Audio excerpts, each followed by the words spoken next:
Auditeurs, auditrices, je vous salue de partout où vous écoutez la radio Oasis Congo émettant des bénis. Il est temps pour nous de vous informer, restez branchés.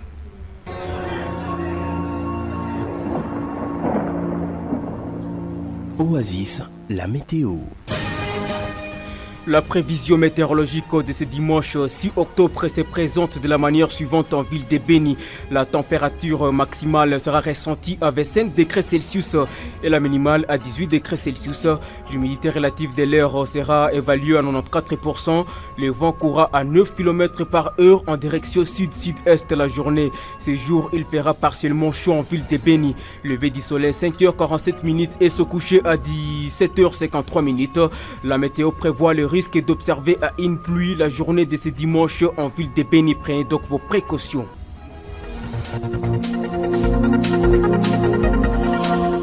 Au sommaire de cette édition de formation collation des cadres académiques ce samedi 5 octobre à l'Université chrétienne bilingue du Congo UCBC, plus de 70 lauréats viennent d'être largués sur le marché d'emploi.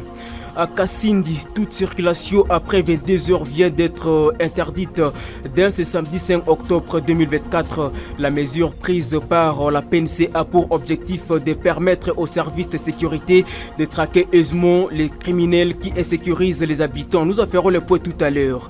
Et puis, les présumés voleurs arrêtés par les services de sécurité ont été présentés au bourgmestre de la commune de Mangina ce samedi 5 octobre. Ces présumés voleurs ont été maîtrisés grâce à la collaboration de la population avec les autorités sécuritaires. Mesdames et messieurs, tels sont les titres choisis aux côtés de plusieurs autres actualités qui seront développées dans ce studio tout à l'heure par Farah Diakato. Roger Moutoukalo assure la prise des sons et la mise en onde. Bienvenue aux détails et bonnes conditions d'écoute. Jeune, ton avenir est plein d'espoir. Mais une seconde de plaisir sexuel peut le gâcher à jamais. Sois sage. Il y a eu collation des grades académiques à l'Université chrétienne bilingue du Congo UCBC en sigle ce samedi 5 octobre 2024. Plus de 70 étudiants ont été couronnés et largués sur le marché d'emploi. Honoré Bunduki Kwani, recteur de cette université, a remis symboliquement des diplômes aux heureux lauréats en présence de plusieurs autorités et certains parents venus pour la cause. Celui-ci a souligné l'importance de ces moments dans leur parcours académique. On l'écoute au micro de Barakambakwa.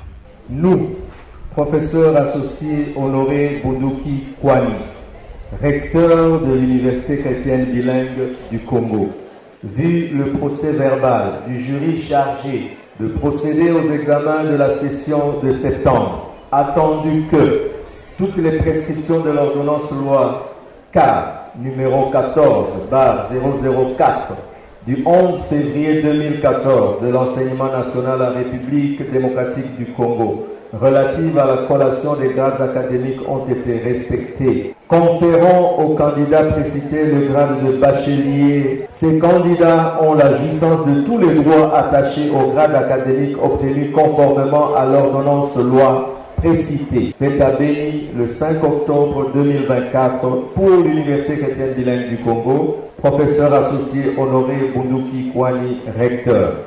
Parmi les heureux lauréats, Kakule Daki et Saïda Tiswale ont exprimé leur satisfaction quant à la qualité de l'enseignement reçu, témoignant de l'impact positif de l'UCBC sur leur formation. On les écoute dans ces propos.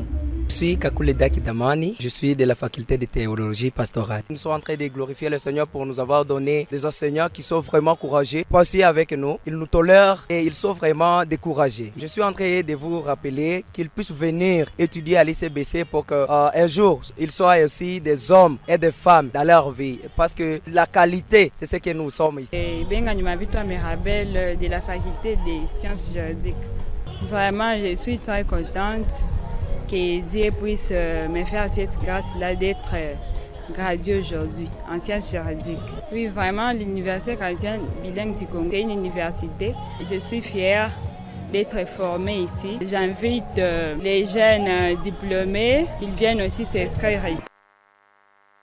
Cette journée festive a également été l'occasion pour l'UCPC de procéder à l'installation d'un nouveau comité de gestion. Le docteur Bora Ozima Innocent, ancien secrétaire général académique, a été nommé secrétaire général chargé des recherches, tandis que le docteur Jean Moussavouli a été désigné pour le poste de secrétaire général académique. Ces changements visent à renforcer la structure de l'université et à promouvoir l'excellence académique dans un environnement dynamique.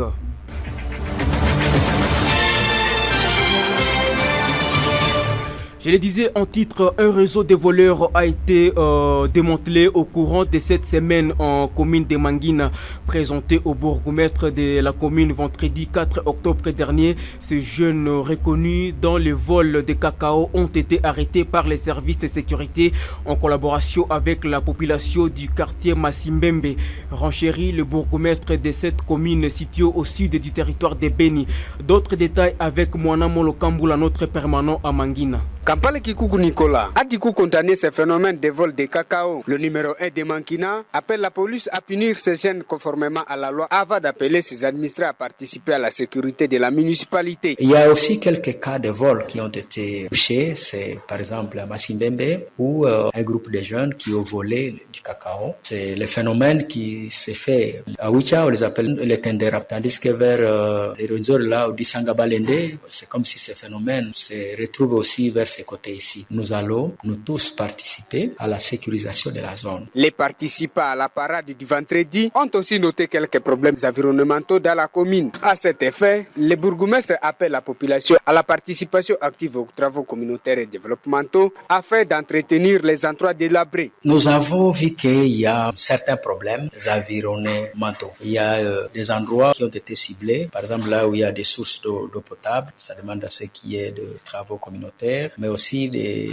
endroits où il faut vraiment un assainissement. C'est le travail de tous les jours, on va essayer de travailler. Ça demande à ce qu'on puisse parler, comme on a aussi les CLPD et autres outils. On va essayer d'analyser pour voir qu'est-ce qui peut être utile pour le développement de cette entité. Il s'est de signaler que c'était la toute première parade animée par Kikuku Nicolas devant les membres de la communauté, dont le chef de base et le leader communautaire à Mankina. Depuis Mankina, je suis Monamo Lokampoul au compte d'Oasis FM TV Beni. Toujours dans les mêmes chapitres, persistance de la sécurité au poste frontalier de Kassindi. La PNC vient de prendre une série de mesures pour faire face aux criminels qui inquiètent la paisible population. Devant la presse, ce samedi 5 octobre 2024, le commissaire principal Kassereka Kambere Claude, commandant de la police dans la zone, a interdit la circulation des personnes et l'ouverture des cafétérias, salles de jeux et boîtes de nuit au-delà de 22 heures dans ces jours. L'objectif est de faciliter aux services de sécurité de traquer les bandits qui déstabilisent l'entité. On l'écoute au micro de Obed Salama. Ce qu'on a constaté à Mertim, c'était il y a au moins une semaine, depuis que les bandits nous ont débordés. Et on a pris d'autres tactiques policières, trouver une solution durable pour que la cité soit libre, soit calme, pour que la population se sente à l'aise. À partir d'aujourd'hui, j'attire l'attention de la population que la circulation se limite à 22 heures, juste tout le monde chez lui à la maison. Donc, que les cafétérias puissent fermer aussi en 22 heures. Donc, on nous laisse d'abord le temps de voir comment marteler les réseaux des bandits, de voir comment neutraliser les bandits, puisque quand on circule de 18h à 5h du matin, nous, la sécurité et le bandit et la population, sans les méli-mélo, ça peut causer des casses. C'est pourquoi nous disons à la population de rester à la maison à partir de 22 heures. Et si tu es chauffeur, si tu es au parking là, dans ton véhicule, restez dans ton véhicule. Puis là, nous sommes dans une période de traquer le bandit. Ces mesures prises par les patrons de la PNC au poste frontalier de Kassindi sont vivement saluées par les présidents de la société civile du Congo en secteur de Rwendo, Richard Vutsapu, qui appelle les comités de l'ordre opérationnel évoluant à la frontière de renforcer la police avec du carburant, surtout que c'est un défi que cette dernière présente aux éléments de sécurité d'éviter de tracasser la population avant 22 heures. On l'écoute. En fait, c'était à 1h45 que la population, nous avions attendu les coups de balle à Kassindi. Chez nous, quand on venait de voir la police, ils nous donnaient la réponse de dire que non, ils poursuivaient les voleurs. Nous les félicitons puisque c'est notre demande. En fait, ce qui se passe actuellement à Kassindi fait trembler toute personne puisque nous regrettons, nous demandons est-ce que nous avons vraiment l'appareil sécuritaire à Kassindi qui ont le souci de la population. Et heureusement, ils commencent à tirer sur les bandits. Et notre souci est que nous retrouvons même un cadavre de ces bandits puisque lorsqu'il y aura quelqu'un qui va mourir à cause des cas de vol, peut-être la calme sera restaurée dans notre agglomération. Si aujourd'hui notre police peut manquer du carburant, c'est la faiblesse des commandants de l'ordre opérationnel. Et nous recommandons vraiment aux agents de la DGDA, l'OCC, voir comment ils peuvent ravitailler cette police puisque ce sont eux qui nous sécurisent et eux aussi s'ils travaillent aujourd'hui à Kassindi et gagnent l'argent qu'ils peuvent mettre dans le trésor public, c'est puisque ils ont déjà qui les sécurisent. Et nous n'allons pas contredire ça. Si nous serons sécurisés à travers cette mesure, c'est gloire. Mais que cette mesure ne soit pas sujet de tracasserie. Donc, qu'ils éduquent leurs éléments, mais s'il sera dans l'avenir, qu'il y ait aussi des justifications, puisqu'il y a des gens qui partent à l'hôpital, il y a des médecins, il y a des journalistes qui peuvent quitter l'animation d'une émission. Ce sont des gens qui sont presque en exception. Oasis Congo FM TV, toujours plus proche de vous. À tout moment de la journée, retrouvez l'essentiel de l'info régionale. Oasis Congo FM TV, la juste dose d'infos. Parlons encore de l'éducation. Les enseignants de la sous-division de l'EPST Kamango en chefferie de Watalinga dans les territoires de Beni réunis au sein du syndicat des enseignants du Congo ont décidé de durcir leur mouvement de grève entamé depuis le 2 septembre dernier. C'était à l'issue d'une assemblée évaluative tenue ce samedi dans l'une des salles de l'EP Mangumbele à Nobili. Abissi Magellan, président du SIECO en sous-division de l'EPST Kamango, appelle les gestionnaires d'arrêter avec les intimidations aux enseignants grévistes qui ne jurent que reprendre les activités qu'après que leurs revendications ne soient prises en compte par les autorités éducatives. Nous vous proposons de l'écouter au micro de Fataki Anyakanani. Après évaluation de notre grève, nous demandons aux parents de garder leurs enfants à la maison parce que cette grève, c'est une grève nationale. Et d'ailleurs, au niveau de l'Assemblée, nous avions dit que nous avions lu une lettre des inspecteurs en disant qu'il y a école sans inspecteur. Et nous savons que ce sont les inspecteurs qui font l'évaluation. Et nous sommes en train de nous poser la question de savoir si ce n'est pas les inspecteurs qui donnent les évaluations, ça sera qui? Donc nous demandons que les parents gardent les enfants et les enseignants des écoles publiques restent à la maison jusqu'à nouvel ordre, jusqu'à ce que le gouvernement réponde aux hydratats des enseignants. Nous disons de ne pas intimider parce que l'intérêt c'est à tout le monde, c'est pour les enfants, c'est pour les parents, c'est pour les enseignants, c'est pour les gestionnaires. Je confirme tous les jours que même si on donne 50 000, je n'ai jamais vu un gestionnaire qui rembourse les 50 000 francs ou bien les 100 000 francs aux enseignants grévistes. Je pense que je demande aux gestionnaires d'être stables, de laisser le temps à les temps de faire leur travail, qu'on n'a pas besoin des intimidations. Pendant ces temps, alors que les parents d'élèves s'attendaient à la reprise des cours ce lundi 7 octobre, les enseignants de la sous-division d'Njiapanda Mangurujipa, territoire de Lubero, ont décidé de durcir également leur mouvement de grève.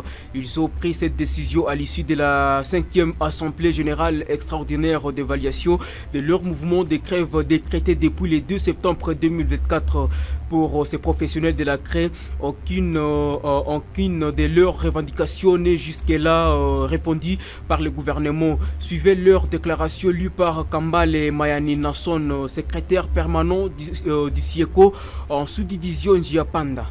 Après analyse et délibération, décidé de proroger leur mouvement de grève jusqu'à ce que le gouvernement de la RDC réponde favorablement à toutes leurs revendications, à savoir 1. Le paiement des enseignants NEU et NEP, tant du primaire et du secondaire, par le gouvernement congolais. 2. La mécanisation de tous nos bureaux gestionnaires. 3. La majoration du salaire de l'enseignant à $500 par mois. 4. La suppression des zones salariales. 5. L'exhibition du listing avec montant. 6. la matérialisation de la mutuelle de santé des enseignants à territoire de Loubert. 7. La retraite honorable des enseignants âgés. Les enseignants congolais sont fatigués avec les promesses fallacieuses, vu que les professionnels de la CRE optent pour la prorogation du mouvement de grève. Ils rejettent catégoriquement les contrôles physiques qui seraient envisagés par la DINACOPé, aussi longtemps que cette dernière n'aura pas encore sorti les listings avec le montant. C'est ainsi que les enseignants grévistes demandent aux parents de continuer à garder leurs enfants à la maison et de mettre pression au gouvernement congolais afin que la rentrée scolaire 2024 et 2025 ait lieu.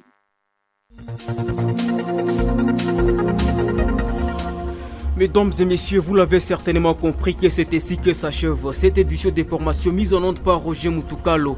Mon nom est Farah Diakato, j'étais devant ce micro pour la présentation de cette édition des formations. Portez-vous bien, à tout à l'heure.